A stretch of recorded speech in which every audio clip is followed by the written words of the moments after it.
Namaskar. Today let's talk about changing your destiny with your yoga practice. Many of you are familiar with the 8 limbs of yoga. Some of you may see yoga from a completely different view, maybe where it's just a form of asanas.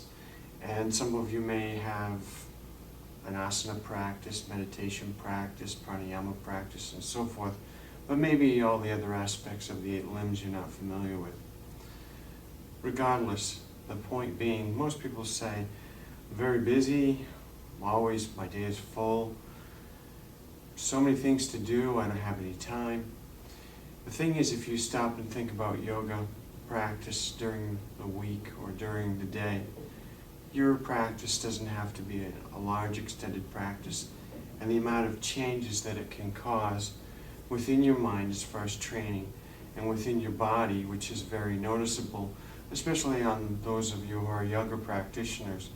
Because as an example, asana practice may make your body look more toned, but maybe if you're an older practitioner, well, things don't always work the way they used to at one time. The same thing happens in any other form of physical activity. But we know that yoga is not just strictly a physical activity. We know that yoga also influences many parts of our whole being. It focuses on the physical body, which is easily noticeable, the emotional state of health, which is quite important if we want to walk around in society with everyone else, our mental health, and our spiritual health. With all of those things in mind, some people will walk around many times and have no solutions.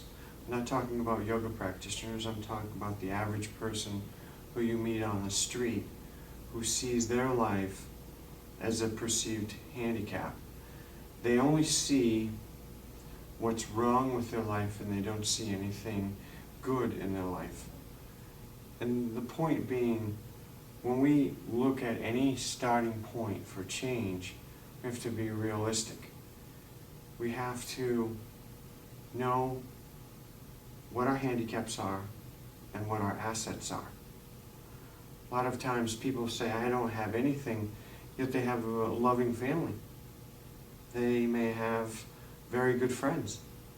If you don't have anything, then how can you have good friends and a good family?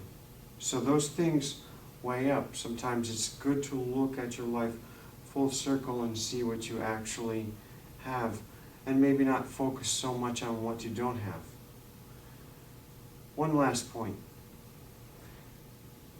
No matter how much time per day you have, that's the right amount of time for you. If it's 10 minutes per day, if it's 15 minutes per day, if it's 1 hour per day, that's what works into your schedule. With that time, you want to, during the week, schedule yourself, making an appointment with yourself, so that you're either continuing your education. I realize that not everyone here is a yoga teacher, so this may be an education of life. Start to focus on those things that help you improve your life. It could be as simple as tuning into this film or these films once a week, or listening to an audiobook, or reading a book, or anything that helps you improve your life. So, as an example, a great yoga practitioner doesn't start out one day, walks into class, and begins to do a number of asanas, can do full splits, turn her or his body into a pretzel, and so forth, without some practice. There are some people who just walk in and maybe an ex-gymnast